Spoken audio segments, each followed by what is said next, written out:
sabi ko, pag nilipat namin ng Pilipinas, gusto ko Ateneo kasi nakita ko parang naglalaro lang sa 100 to 150,000 para do sa kindergarten. Ibig sabihin, minus 10 times. 'Di ba? Ang laki ng matitipid ko sa anak ko. Pero sabi ko, naku yari. Eh kapag ka Ateneo, baka tagli sila doon. Eh kaya kailangan talaga international school.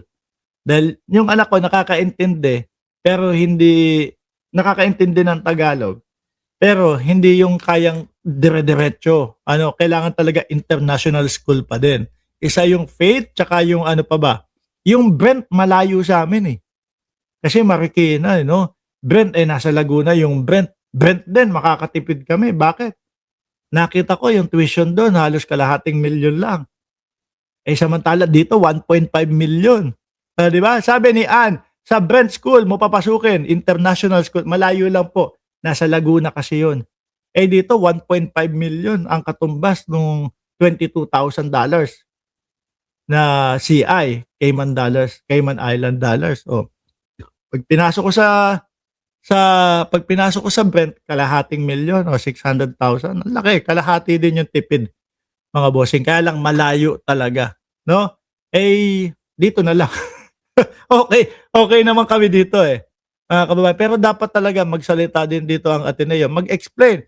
Would the explanation to the family have been disdain, bordering of indifference? Kailangan, kumbaga, para marinig din po yung kanilang side din po. Sabi ni JJ Bar, Singapore School of Manila sa BGC. Alam ko yung pamangkin ko, yung isa, sa yung British International School sa BGC, siya papasok doon, no? Eh baka doon kung sakali na uuwi kami ng Pilipinas. Ngayon mga bossing, tumuloy tayo. Nako, ito yung prosecution daw ho. May ilalabas na Mary Grace Piatos. Pakinggan nyo mga boss. Conference for the impeachment trial of Vice Sabi ni John J. Jason, kahit saan pwede mag-aral pero sana yung training ng varsity bawasan, hindi yung pang-military. Sabi ni John J. Jason. Correct.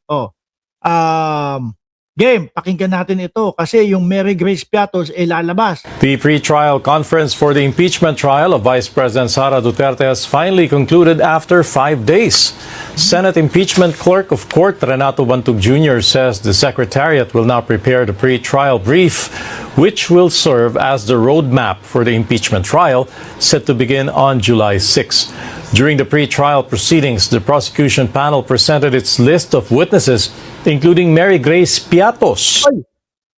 Including Mary Grace Piatos daw. Prosecution panel presented its list of witnesses, including yung prosecution panel, na list na mga na witness kasama si Mary Grace Piatos. Ngayon, ang tanong natin dito, isa ba doon sa dating kasamahan o dating empleyado ni Sara Duterte yung magpapaliwanag patungkol doon sa Mary Grace Piatos?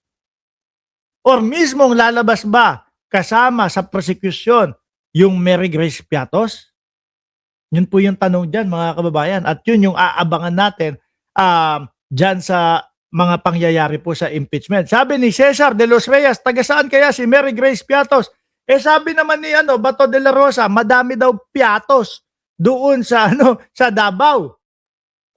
Sabi ni The Mechanic, mukhang bumaliktad ang pumirma ng pangalan ni Piatos. Maaari din po, mga kababayan. Siyempre, ito, ipit, no? At talagang lumabas na lahat. Siguro iniisip na, naku, yari ako dito. Pag hindi pa ako nakipagtulungan dito, malamang kasama ako sa makukulong. Sir Mark, parang mag-witness din daw sa impeachment yung sheriff na binugbog niya. Pinapatawag din yun. Di ba?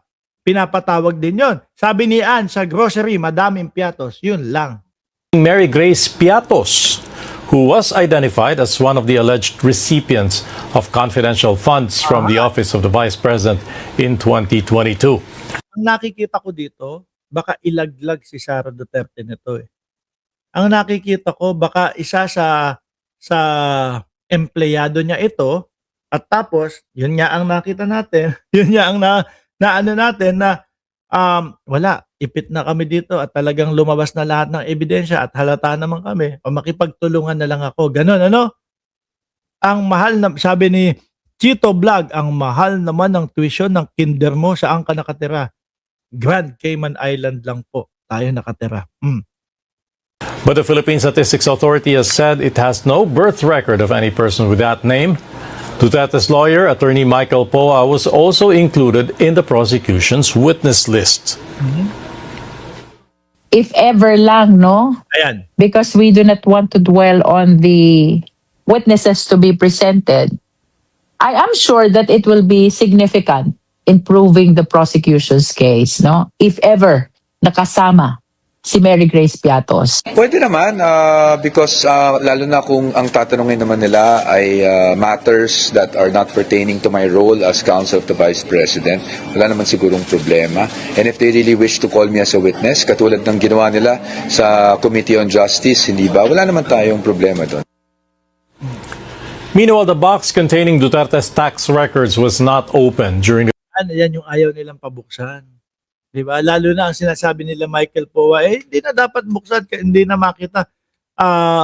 Lalo na nung mga panahon na hindi pa Vice President si Sara. pre-trial conference after the defense team objected. Sabi ni Alonle TV, wala sa PSA si Mary Grace Piatos. Baka iniisip ko talaga, isa sa staff ni Sara Duterte yung magpapaliwanag kung sino si Mary Grace Piatos at kung ano yung Mary Grace Piatos talaga. Tingin ko yaan yun Nasa sa prosecution Yung tatlong pumirma dapat idaan sa NBI, no? Forgery in question in document. Sabi, black bat, sabi ni Sherlock. Oo nga. Yung blood bat nilang sinasabi, parang hindi naman ho natin makita. But House Leader Prosecutor Jervy Luistro says the documents may still be unsealed and presented during the trial proper.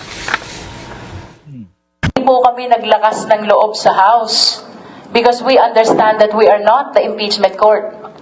But we have the highest regard to the impeachment court na dito makikita na ng sambayanang Pilipino ang laman ng BIR box. Ayan. But to our surprise, tinanggihang buksan at tinanggihan ding markahan even the sealed box.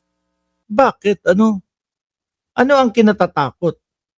Kasi kung wala ka naman kinatatakot doon sa mga gano'n, hayaan na natin para hindi dumagdag sa mga isipin ng mamamayang Pilipino na may itinatago tayo. Di ho ba? Mga boss, hanggang dito na lang ako. Kailangan ko na magtrabaho. Ayan, naka-uniforme na nga ako. Maraming salamat and God bless po sa ating lahat. Paalam. Hanggang bukas alas 9 ng umaga, naka-live